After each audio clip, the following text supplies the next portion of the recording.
Here we go. There's no title bigger than this. It is great to be back. Welcome to the Worlds. Wow. Just superb. Grit and determination. Does her. Gets it done. What darting entertainment this is. Brilliant finishing. And he saves his skin. Pummeling the trebles again. Oh, he's in again. There it is. Nathan Aspel's fired up. Composure and skill. Oh, magnificent from Van Gerwen. He's up there to prove a point. And this time, Peter gets it right. It's all right on the night at the Alexandra Palace.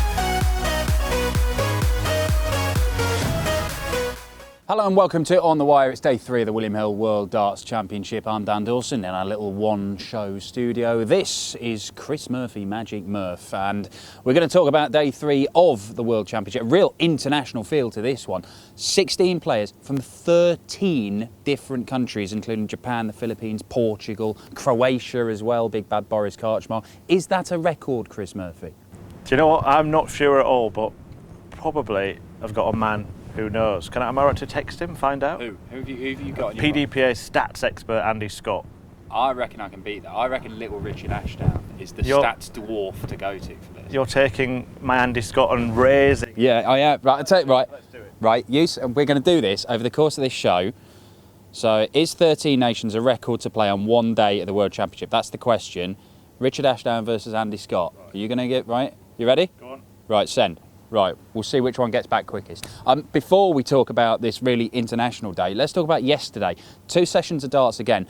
And by stark contrast, pretty much everybody who played yesterday came from one small area of England. So the afternoon started, or Geordie Wednesday, as we like to call it, with Ryan Joyce. So come on, little man behind the screen. There we go. Yeah, use his magic fingers to show us Ryan Joyce. Survived loads of darts from Carol Sedler. Lucky boy, wasn't he, Ryan? Yeah, it was. It was a bust for Ryan as well in that match that nearly got him in trouble. But he was lucky, but a very good win for him, as it was for Ross Smith in a very good match against David Evans. Yeah, he admitted that 3-0 was probably a flattering scoreline, but he did play very, very well. David Evans, excellent performance, really, and very unlucky not to at least get a set, maybe even more, in his debut at the William Hill World Championship.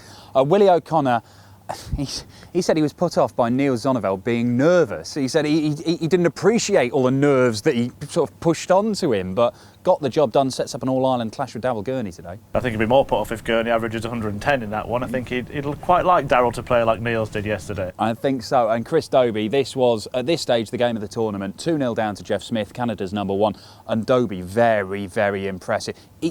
For weeks now, he's not looked dangerous. And when he was a leg away from defeat, he just came to life. And all of a sudden, it's completely changed my opinion of how big a threat Chris Dobie could be at this tournament. Is it yours? Yeah, well, I've got no idea where it came from. Chris, as you said, has been below par. He put it down to practice on the PDC Home Tour, the award-winning PDC Home Tour, of course, which you were involved in. Have you got the award for that? No. There's no prize for it. Chris Dobie, so far the recipient of the greatest comeback reward, because that was fantastic. Is there a greatest comeback reward? I don't think that's an award. You usually have things. Yeah, we haven't sorted that out yet. Not yet. We'll see. Right, evening session. We'd already seen 2 Geordies win, in Chris Dobie and Ryan Joyce. 2 more would win, but we started with Max Hopp, the German #1. Gigi Mathers, dreadful for 2 sets. Actually got his act together, but it was too little too late. Yeah, a nice 139 finishing from him in there, but Max Hopp was just comfortable, not setting the place alight, but Mervyn King for Max Hopp next. That's a really watchable game. 5 years ago, of course, Max Hopp made his breakthrough on the Ali Pali stage against Mervyn King, and he said himself he wants to make another breakthrough because that's where he feels his game is right now, in need of that. Well, that man has made a bit of a breakthrough this year. The Riot Callan Rids, you picked him out to win. He did do so. It was a decent performance from Callan. But I think this is game of the tournament so far, to be honest. Lisa Ashton, absolutely superb at times, and could have won that. Could have joined Fallon Sherrick in becoming the only women to win at the William Hill World Championship. Yeah, she missed double 5 for 130, actually bust the score. Yeah. That would have seen her go 2-1 up in the final set, and had she done that, a lot of pressure on Adam Hunt from that stage. But impressed by him on the stage in the last couple of months. It's been a long time coming for Adam Hunt, but he's showing good signs. Well, look, and that final game there, Glenn Durran, I mean, he got the job done. His finishing was actually very good against Diogo Portela. But we said yesterday, it's 2 players who've been struggling. And We talked about Diogo and his various problems. Glenn Durrant is fighting back from his COVID diagnosis. He refused to blame that. He said, it's not COVID, it's not the physical thing. There's something mental that I need to find. There's something that's changed or some technical issue. And he did look like he was struggling. He was behaving in a strange way, wasn't he? Let's be honest. And he said that himself. He's put out a tweet in apology to Diogo Portela when he left his darts in the board, when he walked off. Some shenanigans that you would expect from the likes of Glenn Durrant. So obviously not feeling quite right, perhaps not quite prepared yet for this tournament. But look, he's over the line, he's into the next round, and maybe he's got a little bit of time to put it right. Well, look, that brought an end to day 2 at the William Hill World Championship. Day 3, as I say, is a real international affair, but perhaps the star of the show, Daryl Gurney's the highest ranked player in action, but the world number 14 Jose de Sousa kicks off his campaign. He was here last year and he was rubbish. Let's be honest, he played Michael Barnard in a game that seemed to last about 7 days and it wasn't very good and he lost. But Jose, over the last 2 years, has rocketed up the world rankings. You'll see him in the final game of the night against Ross Smith. We're going to talk about these games that we've got coming up, but first things first, if you haven't seen the Portuguese Man of Scores, the special one, then you need to pay attention because he is absolutely mind-blowing.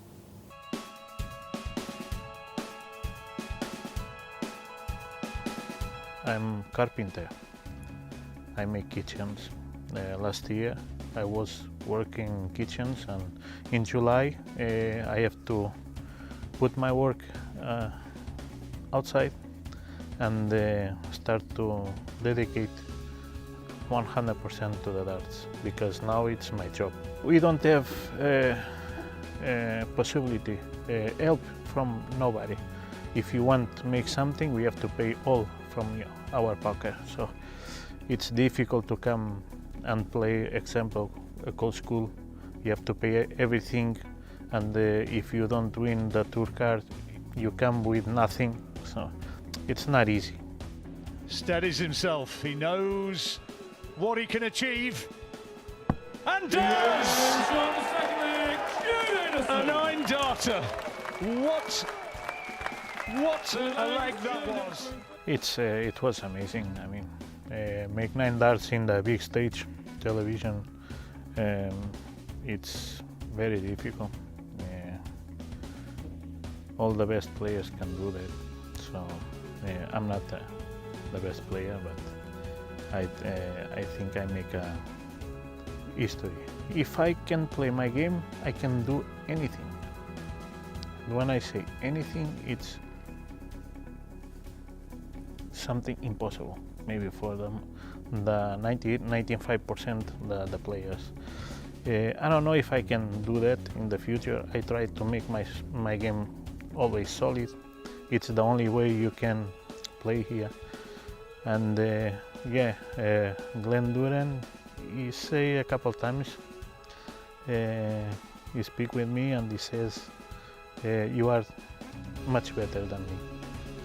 And I can believe it in these words. I know it's real words, but come from the man who win three video championship, world championship. So, and since this month, when I win the European Tour, I start to believe in that. So Jose de Sousa there, the Grand Slam champion, hit a 9-darter at the European Championship, and look, we've commentated on him on the Pro Tour for the last couple of years. He genuinely, on a consistent basis, is able to live with anyone in the world, certainly in terms of the scoring, maybe not the counting. Yeah, he's comical to commentate on at times. Very early on when he burst onto the scene on the Pro Tour, I remember him once even going for a treble when he should have been going for a double at the end of a leg, and that kind of set a pattern that followed, and we've seen some remarkable things from Jose de Sousa on the dartboard, but not just around his counting, his quality of play as well. Although I actually think, Dan, and I don't know if you're going to agree with this or not, I think he's quite vulnerable. You know what? I love him. He's an incredible player. He's 5th favourite for the title coming into this. But I think Ross Smith might beat him. I think we're going to see an upset because Ross Smith is very, very underrated. I thought he was very good against David Evans yesterday, as we were saying earlier. You think he could spring a surprise as well, don't you? Yeah, I think that Jose's been springing surprises himself for a while, but now, as you say, fifth favourite, he's a major champion. That brings a different kind of pressure, and I think that Ross Smith, the way that he's been playing, is actually the perfect kind of player to exploit that, and talked about watching Jose win the Grand Slam and thinking, well, if he can't do it, why can't I? Yeah, well, look, that's going to be the final game of the night.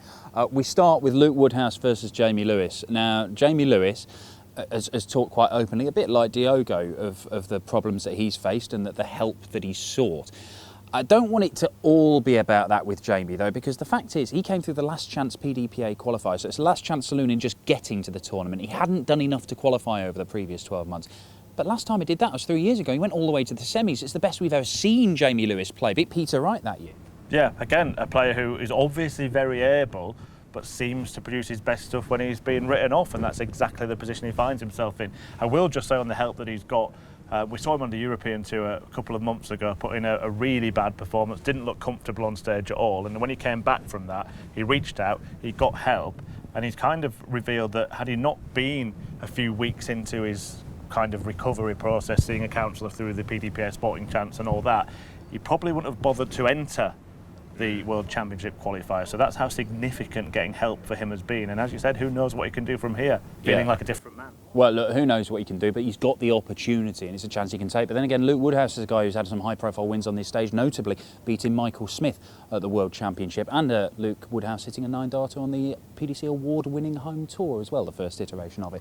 Ron the Bomb Meulenkamp versus Boris Karchmar. You might have seen Karchmar playing at the Players' Championship finals against Michael Smith in an astonishing game. It was 108 average and he lost, but he's got that in his locker, hasn't he? Yeah, brilliant stuff. Fantastic soft tip players managed to transfer that to steel tip now. I think, do you know what? I think it's a good draw for him. I think that Ron Meulenkamp can be explosive at times in line with his nickname, but sometimes just seems to fizzle out. And I sometimes find Ron, and I don't mean any disrespect by this, I find him a difficult watch. There seems to be a lot going on in his action. It seems to be a struggle at times. And without the adrenaline from the crowd and that kind of thing, I think this could be a tough match for Ron Meulenkamp. A lot of people are saying, "God, I've just got a sneaky feeling Ron Meulenkamp might." I don't know. If he gets going on the 180s, he's a massive scorer. But then he might play 5 sets and he only hits 2 or 3. I don't know. Let's see. It's a fascinating game. I do think that Ryan Searle is a player to watch, though. He was a window cleaner. That was his job. Danny Lorby, the American. This might be one of the quickest games you see at the William Hill World Championship. Not in terms of how long it takes to finish, but just how rapidly these guys play. It is going to be a blur if they get going. Yeah, we've seen more of Ryan Searle. He's picked up his first title really early on this year before we even hit this pandemic, and that was a massive moment for him, beating Michael van Gerwen, of course, to do it. The way that he plays is very, very, almost opposite to what I was talking about with Ron Meulenkamp. Very, very pleasing on the eye, just kind of lobs the darts in at speed. Question his career choices in life, though. He was a window cleaner that couldn't see, and now he's a professional darts player and he can hardly see. But I can see him moving into the next round. Yeah, he can't say. I mean, his eyesight is so bad that even when he wears his glasses or his contacts, he is only just above the legal limit to drive, Ryan Searle. He won't know where the darts land, but you will hit the target anyway. Formula One next. There we go. Well, look, that's our lineup for tonight. Jamie Lewis, Luke Woodhouse, kicking things off. We've got José de Sousa in the final game of the night. He is the Grand Slam champion. He is the special one. He's the Portuguese man of scores. I have absolutely no idea what he's going to do. But Did you get that's a good question. Look, hang on. Have you got? Let's see. What's your guy saying? Little Richard. My guy has not read the message nor replied. Right, okay, well, I'm calling that as a Little Richard win, who says, I don't know, I assume so. So that's it, 13 different nationalities in action today, including the Portuguese #1 and the special one, José de Sousa.